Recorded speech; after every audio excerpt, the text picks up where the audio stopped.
We don't build routines to organize our lives. We build them to hide from our own terrifying freedom. The world remembers Immanuel Kant as one of philosophy's greatest minds, a man programmed like a Swiss watch, taking his daily walk at 7 a.m. with such absolute precision that his neighbors set their clocks by him.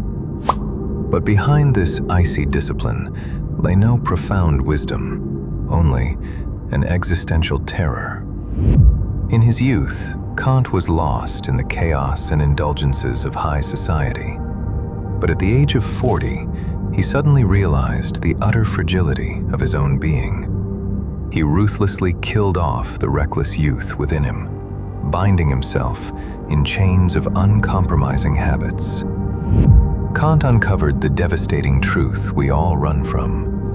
Until middle age, we are nothing but a series of reactions. In our 20s, we are the mere products of our childhood. In our 30s, we are prisoners to the expectations of society. There is no true self, only chaos. Kant built his wall of routine to protect himself from the madness of this chaos. So, what wall are you building right now, just to give yourself the illusion that you are in control of your life? Why does a mind, capable of rewriting human understanding, choose to imprison itself in a schedule timed to the minute? The answer is not productivity, it is cognitive survival. By automating trivial daily decisions, what to wear, when to eat, when to wake up, Kant was not trying to save time. He was trying to free his conscious ego from the crushing weight of existence. Every single morning, at precisely 5 to 5, Kant's servant would enter the darkness and shout, "Herr Professor, es ist Zeit." Professor, it is time. This was not a simple wake-up call. It was a violent extraction from the void of sleep into the prison of reality. For the next 8 hours, Kant worked in his nightclothes, terrified of any deviation. He even walked entirely alone, in absolute silence, refusing to speak to anyone outdoors. Why? Out of a hysterical, calculated fear that breathing through his mouth would introduce chaos into his biological system. In psychology, this is called an extreme defense mechanism.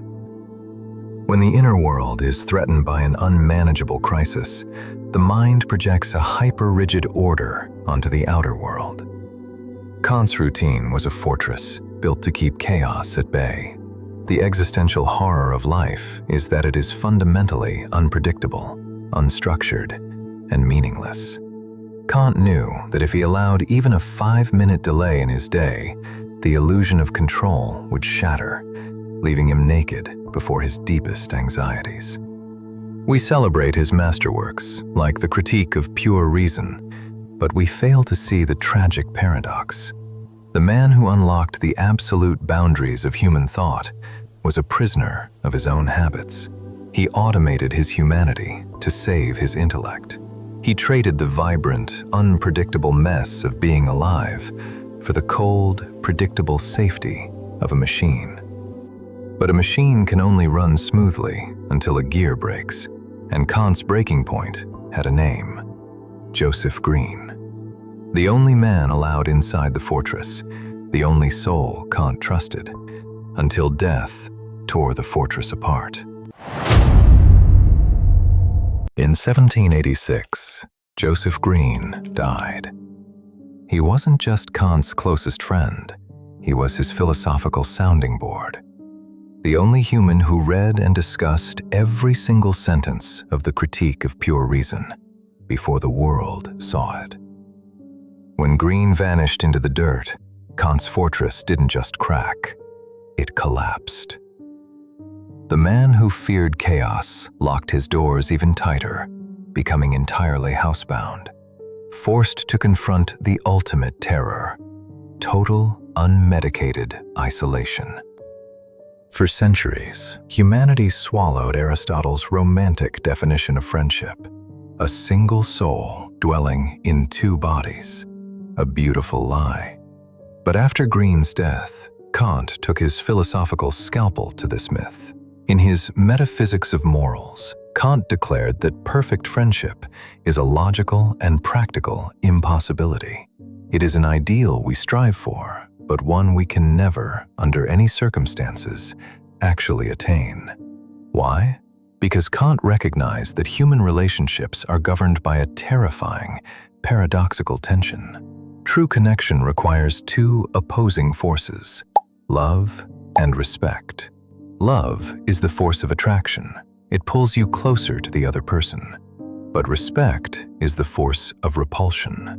It demands that you keep a distance to preserve their dignity and autonomy.